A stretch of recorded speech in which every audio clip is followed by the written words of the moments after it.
की मिट्टी में, किसी के बाप का हिंदुस्तान थोड़ी है, किसी बाप की दिल्ली थोड़ा ना।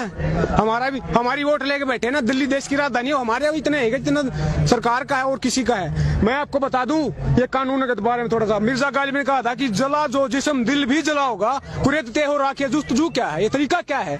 एनुअली 12,500 किसान सुसाइड करते हैं according to National Crime Record bureau.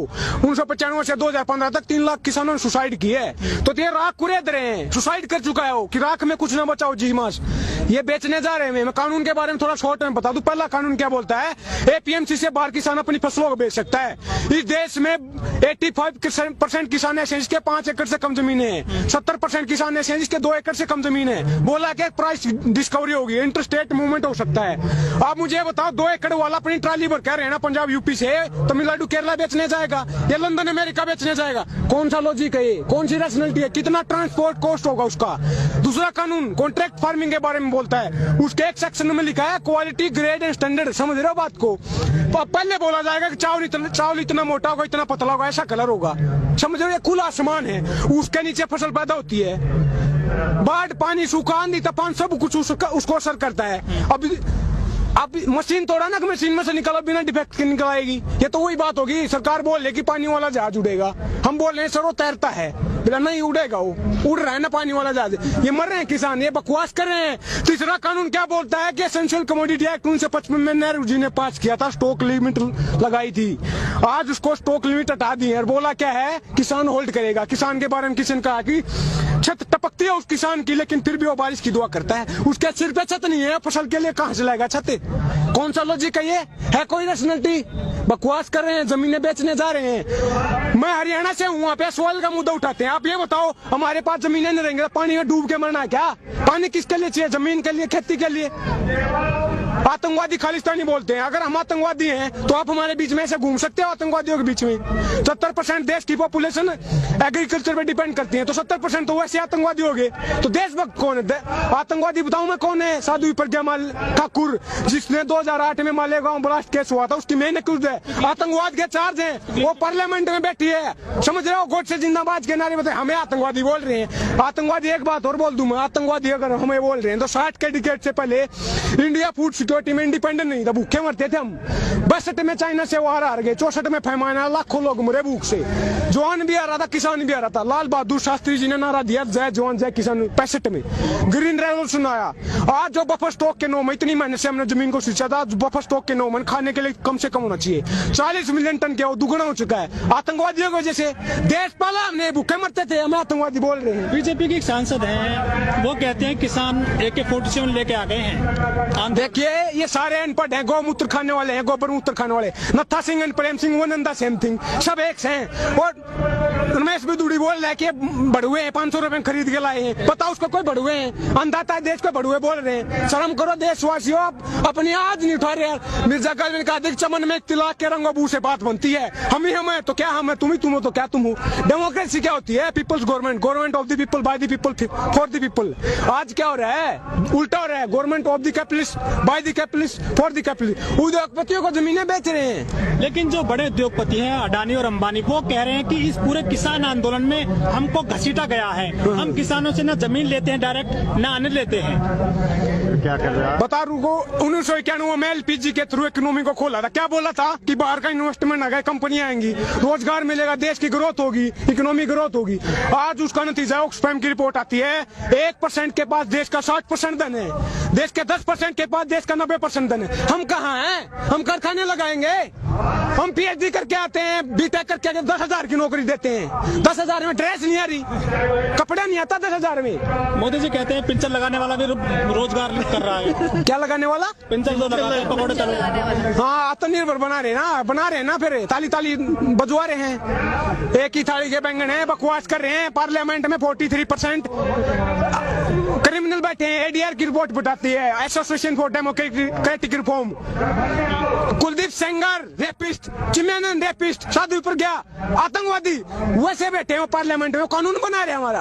अपराधी हमारा कानून बनाएंगे तो ऐसे बनेगा कानून। मर रहे हैं ना लोग। गुरु तो आसाराम थे, तो आप ही हो ना उन लोगों। किसको? तो पे चुन लिया, उस टाइम पे पता थोड़ा ना था भाई क्या ये ऐसा करेंगे। दूसरी बात, चुनने वाली बात वो आपको गलत लगेगा, लेकिन हमारे देश में एजुकेशन इतनी ज्यादा है कि जैसे इलेक्शन आएगा कोई कोई हिंदू बन जाएगा, कोई मुसलमान बन जाएगा, कोई ब्राह्मण बन जाएगा, कोई जाट, कोई गुर्जर, कोई दलित। ये जाति पाति के आधार पे वोट देते हैं। शर्म करो आप, शर्म की बात है ये, एजुकेशन नहीं है। इलेक्शन आएगा तब भी इनके साथ मिलेंगे।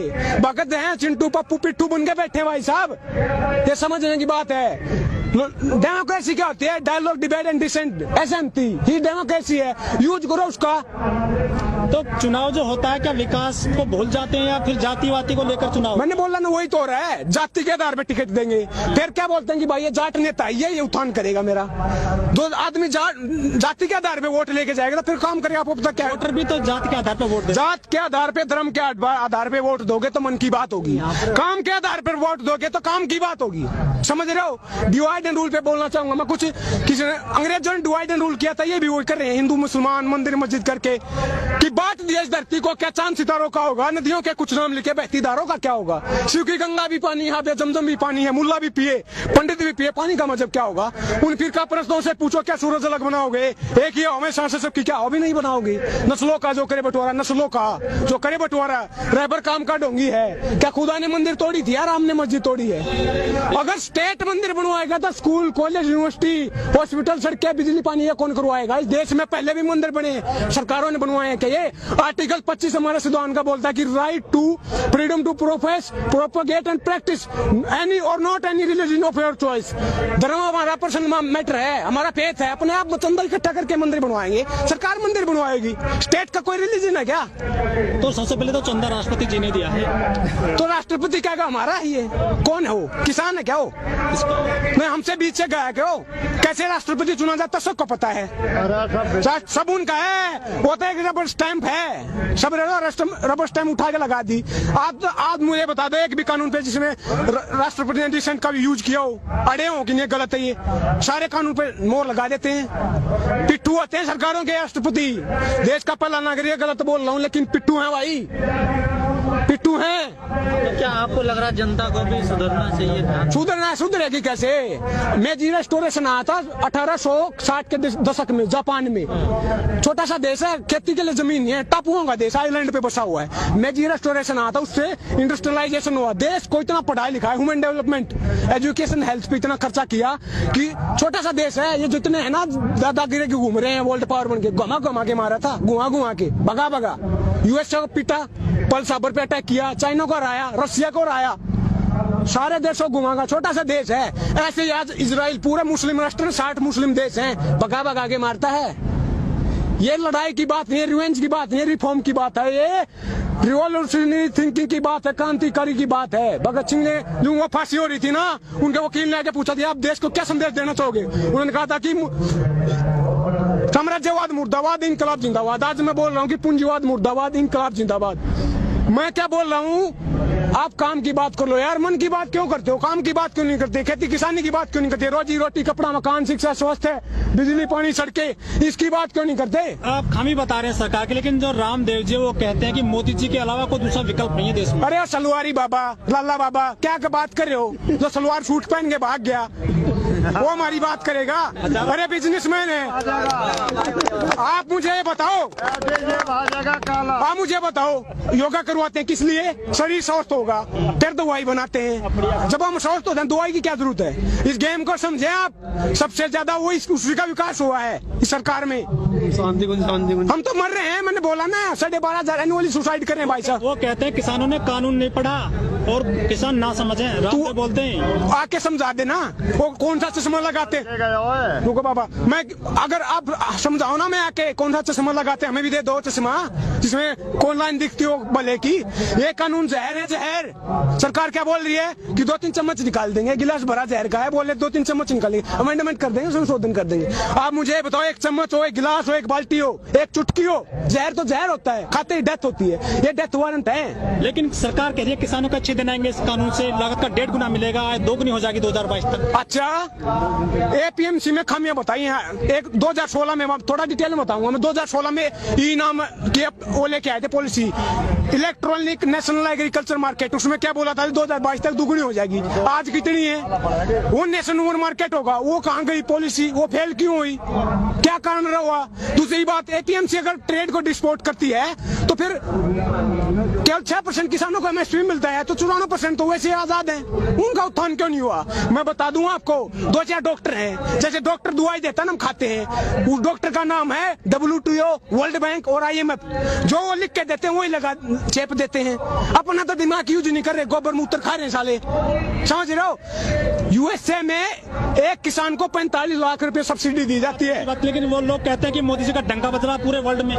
बज रहा है, अपने देश में तो बजाओ पहले, डंका किस चीज का बजता है? 19 करोड़ लोग भूखे सो रहे हैं, ग्लोबल हंगर इंडेक्स की रिपोर्ट आती है, 94वें नंबर पर है इंडिया, पाकिस्तान, बांग्लादेश और अफगानिस्तान से पीछे, आतंकवादी देशों से पीछे।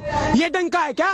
कह तो रहे हैं कि हमने जो आसपास के देश अभी भी जीत रहे हैं वो। कहाँ? कल सर्वे आया, उसमें भी अभी भी उनके फैन फॉलोइंग बढ़। अरे सर्वे कहाँ आया है ये बता दो, गोदी मीडिया में आया है? इंडिया टुडे ने बता दो कहाँ पे आया है? इंडिया टुडे ने कहा है कि सबसे अच्छे मुख्यमंत्री योगी जी हैं। प्रधानमंत्री जी नहीं, फिर वही तो बोल रहा हूँ मैं, बताया किसने है? इंडिया टुडे किसका? किसान का है क्या? हमारी बात करता है क्या वो? पिट्ठू बन के बैठे हैं, चिंटू है, चाटुकार है, वो पत्रकार नहीं है। सरकार की बात करते हैं, हमारी एक बंडल पे बिक जाते हैं यार, 2 रुपए की कौड़ी की औकात नहीं है, हमारी बात करेंगे वो। क्या लग रहा है? बात सुन के तो वोट देती है जनता। किसकी बात करेंगे आप ही मुझे बताओ? डेमोक्रेसी के 3 स्तंभ होते हैं, 4 होते हैं, एग्जीक्यूटिव, लेजिस्लेटिव और जुडिशरी, चौथा होता है मीडिया। अब मोदी जी के बारे में मैं कैसे जानता हूँ, आप कैसे जानते हो? मेरी बुआ का लड़का है क्या? आपकी बुआ का लड़का है? मीडिया ने बताया ना, उनकी थाली लेकर उतारी, दिन रात भगवान बनाया, बना के नहीं बनाया, भगवान ने बनाया ना। तो मीडिया वाले जिसको चाहे चढ़ा सकते हैं, आपको ही चढ़ा सकते हैं, मुझे भी चढ़ा सकते हैं। तो मीडिया सही काम नहीं कर रहा क्या? काम की बात होनी चाहिए, मीडिया कहाँ काम कर रही है? मीडिया के बारे में कहा था कि वो बारी बारी से कर रहे हैं ना विकास, कि देश चलता नहीं मचलता है, मुद्दा हल नहीं होता उछलता है, जंग मैदान पे नहीं मीडिया पे जारी है, आज मेरी तो कल तेरी बारी है, यही तो हो रहा है। चुन चुन के मारे एक छज्जा टूट जाता है, उनको चुनने हो जाते हैं यार, और किसानों के पिपली में हाथ टूट गया, उसके लिए कोई एक आवाज नहीं उनके पास। अच्छा, आखिरी सवाल आपसे, अमिताभ बच्चन है, बॉलीवुड कलाकार है, वो किसान चैनल है जो उसके ब्रांड एम्बेसडर रहे हैं, लेकिन उन्होंने ट्वीट नहीं किया किसानों के लिए पूरे आंदोलन में। अरे ऐसे लोगों के हमें जो नवरत्न तेल बेचते हैं, तेल उसी ऐसे लोगों के हमें आज चाहिए भी नहीं, हम अपनी आवाज उठाना जानते हैं। सपना चौधरी है, हाँ। वो भी काफी फेमस है, किसान के लड़के, किसान भी काफी डांस करते हैं उनके लेकर के, लेकिन वो भी ट्वीट नहीं कर रही है। वो किसके साथ है? बीजेपी के साथ है, उसकी पार्टी में जुड़ी हुई है, इलेक्शन में खड़ी हुई थी, नहीं खड़ी हुई थी उनके साथ, सबको पता है। वीरेंद्र सहवाग भी नहीं कर रहे हैं कोई ट्वीट। भाई मैं अब पूरे देश का चिट्ठा तो लेके बैठा नहीं, कौन क्या करा, कौन किस टाइम पे मुंह क्या।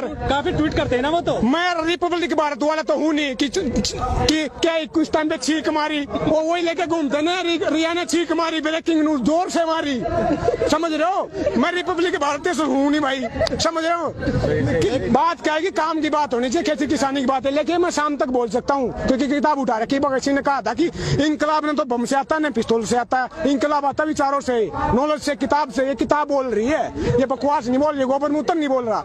तो मैं अपनी बात को खत्म करना चाहूंगा। भगत सिंह की कौम है ये, भगत सिंह के बगैर हम खत्म नहीं कर सकते। पीयूष मिश्रा जी ने कहा था कि वो काम बुलागा काम हुआ जिसमें चंद्रशेखर आजाद न हो, वो इसके बुलागा इसको जिसमें भगत सिंह की याद न हो, भगत सिंह की याद न हो, और हमको बात को खत्म कर दे, ऐसा नहीं हो सकता। भगत सिंह ने कहा था कि लिख रहा हूँ अंजाम जिसका कल आगा जाएगा, मेरे खून का एक कतरा इंकलाब आएगा। जोर से बोलना है, क्योंकि उसी भगत सिंह ने कहा था कि गूंगे बहरों को सुनाने के लिए धमाका जरूरी होता है, और ये आवाज धमाका है, पार्लियामेंट तक आवाज जानी चाहिए। गूंगे बहरे हो, इंकलाब, इंकलाब।